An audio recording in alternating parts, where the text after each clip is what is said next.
اعوذ باللہ من الشیطان الرجیم، بسم اللہ الرحمن الرحیم۔ الحمد للہ رب العالمین، والصلاة والسلام علی سید المرسلین وخاتم النبیین، اما بعد۔ باب حضور اکرم صلی اللہ علیہ وسلم اور آپ کی اولاد پر ہدیہ حلال ہے۔ حدیث نمبر 2473، اردو ترجمہ۔ جویریہ حضرت صلی اللہ علیہ وسلم کی بیوی مسلمانوں کی ماں نے خبر دی کہ رسول اللہ صلی اللہ علیہ وسلم گھر میں آئے اور فرمایا کچھ کھانا ہے؟ تو انہوں نے عرض کی کہ نہیں، قسم ہے اللہ کی اے رسول اللہ صلی اللہ علیہ وسلم، اللہ تعالیٰ کہ ہمارے پاس کچھ کھانا نہیں ہے مگر چند ہڈیاں بکری کی جو میری آزاد لونڈی کو صدقے میں ملی ہیں۔ آپ نے فرمایا لاؤ، اس لیے کہ صدقہ تو اپنی جگہ تک پہنچ گیا۔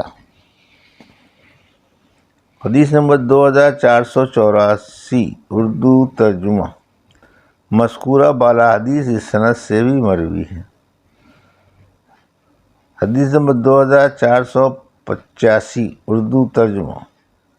انس رضی اللہ عنہ نے کہا کہ ہدیہ دیا بریرہ رضی اللہ عنہ نے نبی کو کچھ گوشت کی، اس کو کسی نے صدقہ دیا تھا تو آپ نے لیا اور فرمایا ان کو صدقہ ہے اور ہم کو ہدیہ ہے۔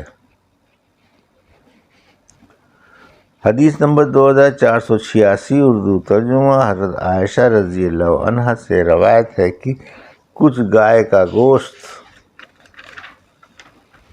لائے نبی صلی اللہ علیہ وسلم کے پاس اور کسی نے کہا کہ یہ گوشت صدقے کا ہے جو بریرہ رضی اللہ عنہ کو ملا تھا، تو آپ نے فرمایا ان پر صدقہ ہے اور ہم کو ہدیہ ہے۔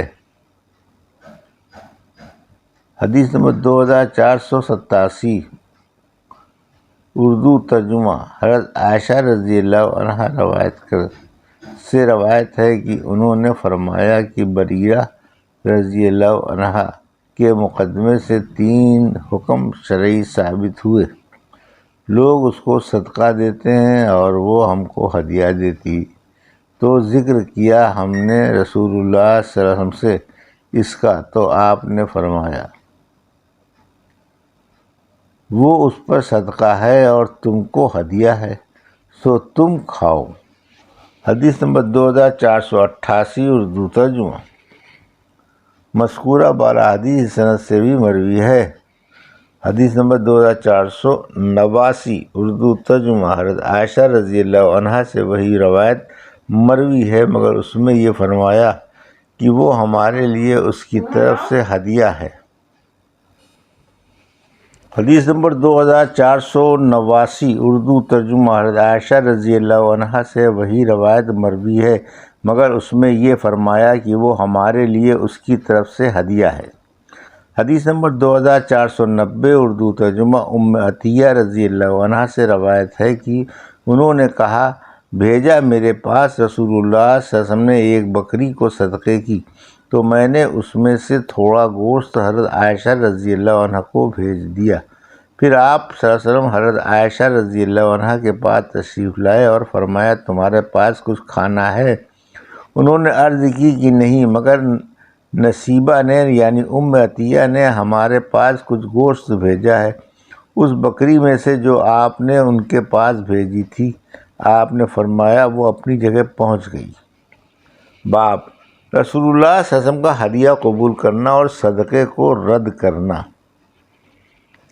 حدیث نمبر 2491، اردو ترجمہ۔ ابو ہریرہ رضی اللہ عنہ نے کہا کہ نبی صلی اللہ علیہ وسلم کی عادت تھی کہ جب کھانا آتا تو پوچھ لیتے، اگر ہدیہ ہوتا تو کھاتے اور صدقہ ہوتا تو نہ کھاتے۔ باب صدقہ لانے والے کو دعا دینے کا بیان۔ حدیث نمبر 2492، اردو ترجمہ۔ عبداللہ بن ابی اوفا نے کہا رسول اللہ صلی اللہ علیہ وسلم کی عادت مبارک تھی کہ جب کوئی قوم صدقہ لاتی تھی تو آپ ان کے لیے فرماتے تھے یا اللہ رحمت کر ان کے اوپر۔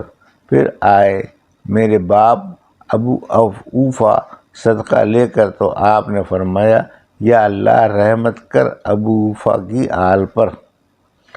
حدیث نمبر 2493 اردو ترجمہ۔ مذکورہ بالا حدیث اس سند سے بھی مروی ہے، لیکن اس میں یہ ذکر نہیں کہ آپ نے ان پر رحمت کی دعا کی۔ باب تحصیلدار زکوٰۃ کو راضی رکھنے کا بیان جب تک وہ مال حرام طلب نہ کرے۔ حدیث نمبر 2494 اردو ترجمہ۔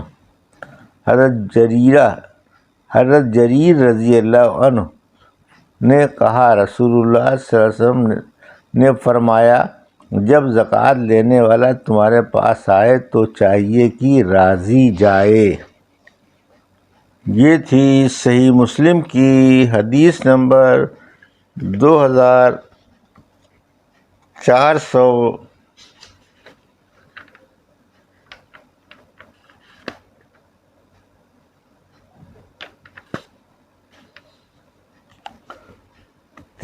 سے 2494 کا اردو ترجمہ، جو ابھی آپ نے سماعت فرمایا۔ اللہ سے دعا ہے کہ اللہ ان حدیثوں کی صحیح سمجھ عطا فرما اور ان پر عمل کرنے کی توفیق عطا فرما۔ آمین یا رب العالمین۔